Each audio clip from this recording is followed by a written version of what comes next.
Bueno, estamos iniciando la segunda parte de nuestro programa Memoria Yecnan. Como ustedes saben, acá transmitiendo desde Radio UNTDF. Es el momento de los invitados y hoy sí vamos a tener un invitado en el piso que hace poquito publicó en sus redes sociales.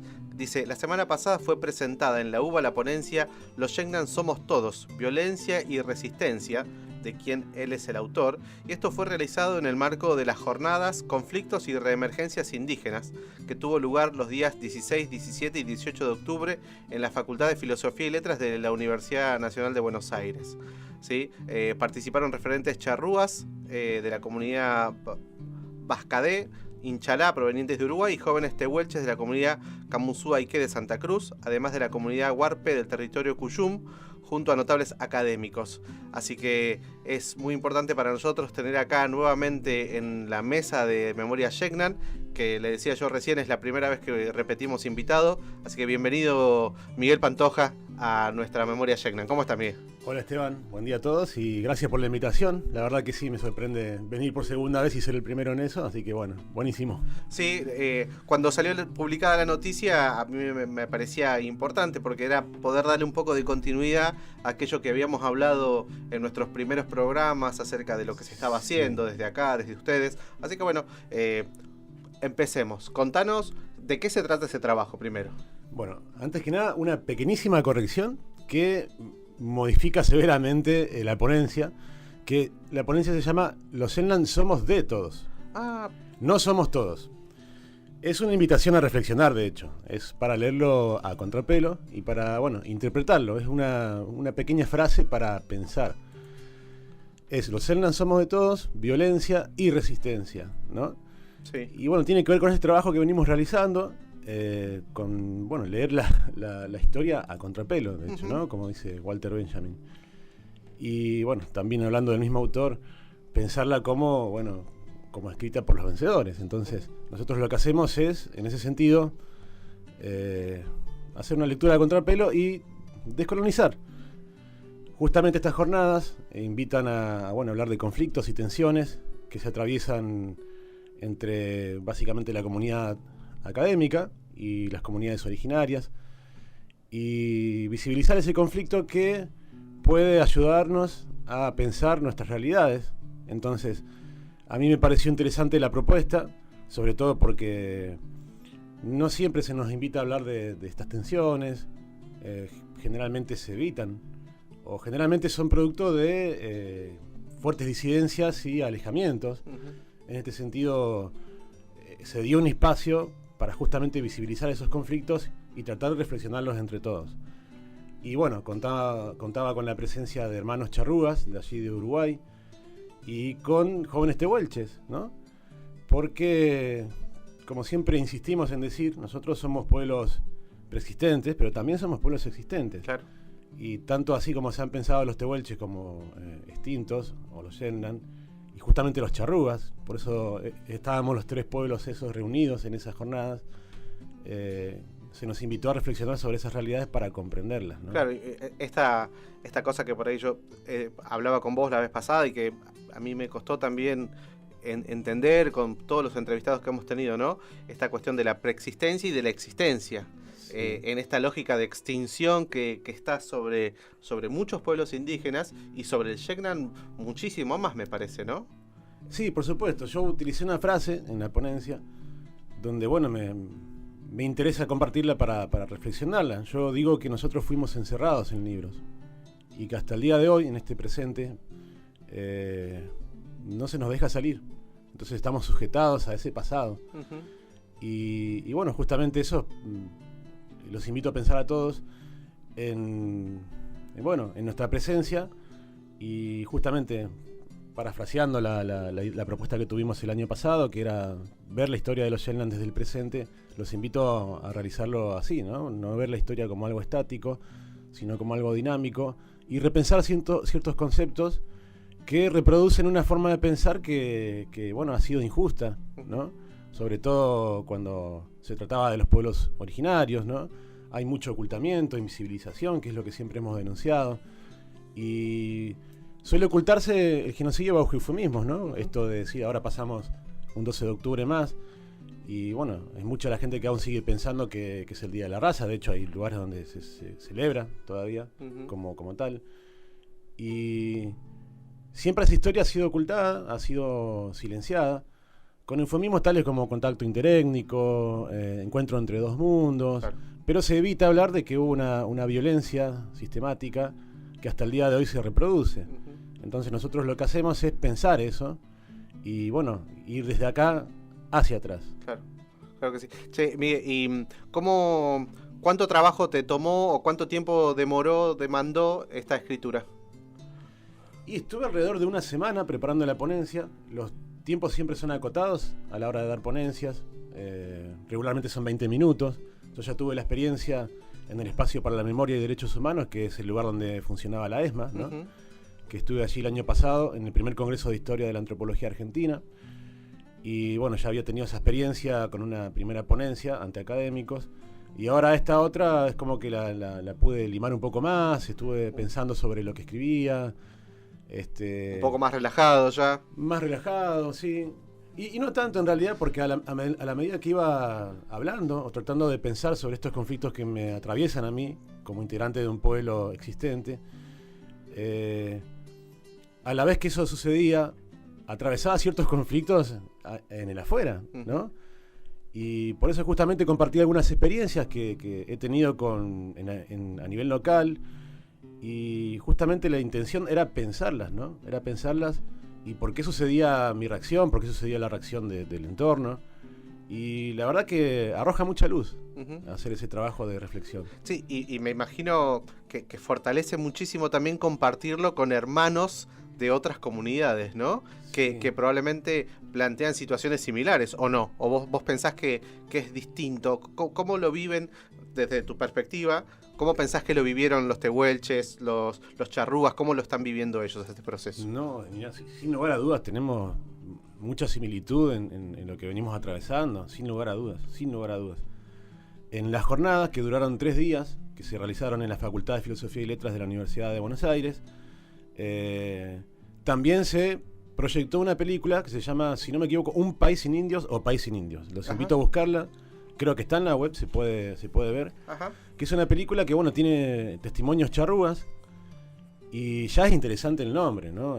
Claro. Un país sin indios. Cuando uno se va a la realidad de Uruguay no concibe que existan indios en la actualidad, ¿no? Los indios fueron asesinados fatalmente y ya no están, ¿no? Que fue la misma sentencia que recayó sobre el pueblo tehuelche en su momento y sobre el pueblo selknam, ¿no? Sí, esto que vos decís. Que hoy por hoy uno agarra un libro y es lo que ve, es el pueblo selknam pensado como extinto, rescatado desde ahí como, bueno, es un pasado que se rescata.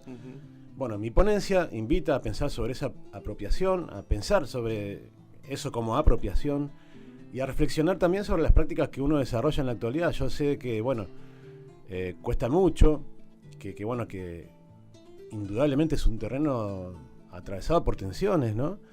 Decir, pucha, y yo también pensé que estaban todos muertos, ¿no? Porque eso es lo que pasa, realmente es lo que pasa cuando uno cae en la cuenta, es decir, mirá, yo sin quererlo estuve reproduciendo esto y no lo pensé como, obviamente es lo establecido, entonces uno no lo piensa, uno lo da, lo da como hecho, entonces inevitablemente lo reproduce, uno va en esa corriente, ¿no? Y esto que decís vos, te pregunto, por ahí no te lo había planteado, pero ¿cómo iniciás vos tu proceso de percepción, de reconocimiento? ¿Cómo fue? Sí, a mí, y lo sufrí mucho, lo padecí un montón, pero me ayudó un montón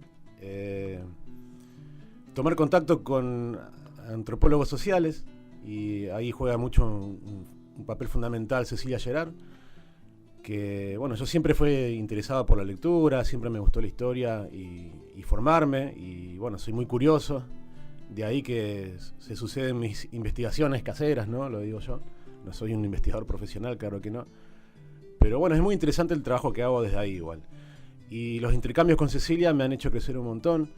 Ella me ha recomendado textos que yo he leído con todo gusto, y ahí, bueno, los de ella misma también.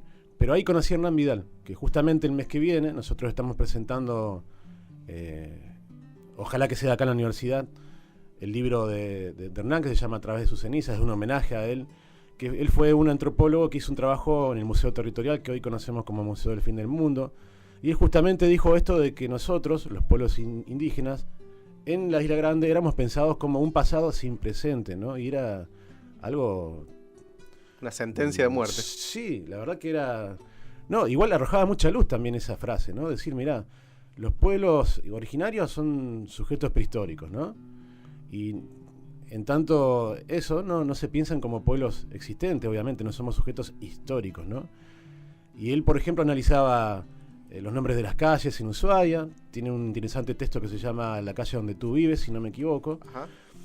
Y es muy interesante ver cómo se configura ese pensamiento sobre los pueblos originarios. Y lo que él dice es que la historia oficial, la historiografía regional y la antropología, básicamente la arqueología, nos han posicionado en ese lugar de sujetos prehistóricos, ¿no? Y se han apoderado de ese pasado indígena y lo han resignificado. Y en esa resignificación los indígenas no son considerados como existentes. Claro. Entonces ahí está el quid de la cuestión. Uh-huh. Entonces yo cuando leo a Hernán caigo en la cuenta de que este concepto descendiente, como yo fui presentado durante muchos años y durante generaciones en mi pueblo, no era propio, era un concepto ajeno. Entonces ahí uno se pone en la otra vereda y haces esto que, insisto en lo que dice Walter Benjamin, lees todo a contrapelo y caen las fichas solas. Entonces decís, mirá, descendiente de dónde viene, reemplaza la palabra mestizo. ¿De dónde viene la palabra mestizo? De una antropología que tenía una concepción racial, claro, ¿no? Que creía en la pureza de raza. Y yo pregunto, ¿no? Son preguntas lógicas. ¿Quién no es descendiente? Claro. Sin embargo, nosotros sí somos considerados descendientes, claro, de... Y que es una construcción compleja a la vez, porque me parece que es un desafío tanto de la antropología social como de los miembros de las comunidades poder posicionar esta idea de la no denominación de descendiente, ¿no? Sí. Ahí está, me parece, el desafío potente que tenemos todos en realidad. Yo lo entendí eso, sí, el día que vos viniste la primera vez, que yo dije descendiente y vos me lo planteaste y dije, no, claro, es así. Están vivos, no necesariamente yo me pongo a pensar que soy descendiente de una comunidad indígena paraguaya, por ejemplo. Sí. Digo, es todo un desafío que es bastante complejo. Igualmente es pensar esa palabra como de dónde viene y qué implicancias tiene, ¿no? Claro. Porque también es un eufemismo para ocultar el genocidio. Uh-huh. Nosotros somos frutos de abusos, hay mucha violencia, que eso fue lo que yo invité a pensar en esta ponencia, porque hablé de violencia y resistencia, y la resistencia de la resistencia, porque cuando uno se sitúa en esta... desde la antropología se habla de procesos de reemergencia indígena. Uh-huh. Y yo lo que invité a pensar es esto de nosotros siempre estuvimos, ¿no será que ahora están atendiéndonos? Que es un proceso de reatención. Claro. Y cuando uno reemerge, bueno, vamos a tomar ese concepto, hay resistencia. Justamente hay gente que se aferra a eso establecido y que también, bueno, se beneficia de encerrarnos en esos libros. Por eso que, bueno, reflexionamos acerca de todo esto. Che, Miguel, ¿y dónde vamos a poder ver tu ponencia? ¿Vamos a tener acceso? Sí, la verdad que la intención es poder publicarla. Espacios sobran. Entonces yo lo que voy a hacer es pulirla un poco más. Obviamente uno sigue pensando. Una jornada donde tiene la posibilidad de intercambiar personalmente esto hace que uno también aprenda, que pueda repensarse a sí mismo todo el tiempo. Entonces tengo que pulir algunas cuestiones. Y seguramente va a ser publicada en la próxima. ¿Y tenés, hay otras instancias de presentación de este trabajo? ¿Va a haber nuevas actividades donde vos lleves tu mismo trabajo? ¿Tenés idea? ¿O estás empezando a escribir ya otras cosas? No, hay intenciones ahora que se aproxima el Día del Indígena Fueguino, justamente el 25 de noviembre, ¿no? Para conmemorar la matanza de la Bahía de San Sebastián. Uh-huh. Y justamente tenemos pensado hacer varios talleres. Quizás hagamos hasta todo el mes de actividad indígena, sería ideal. Y bueno, pensamos en un taller de restitución de restos humanos, porque también se viene un hecho histórico que va a ser la devolución de más de 30 restos humanos que fueron exhumados del cementerio histórico de la Candelaria, ¿no? esos restos humanos ¿Esto es una primicia o ya se sabía? No, esto ya es algo de larga data. Pero o sea, es lo que hablábamos la vez pasada, cuando vos viniste. O sea, Sí. ¿se confirmó la restitución de esos cuerpos? Se confirmó justamente ayer que están volviendo. Entonces van a volver en cualquier momento. No sabemos la fecha, pero ya se confirmó la devolución, ¿no? Muy bien. Qué Así buena que, noticia, la verdad que sí. me sorprendiste.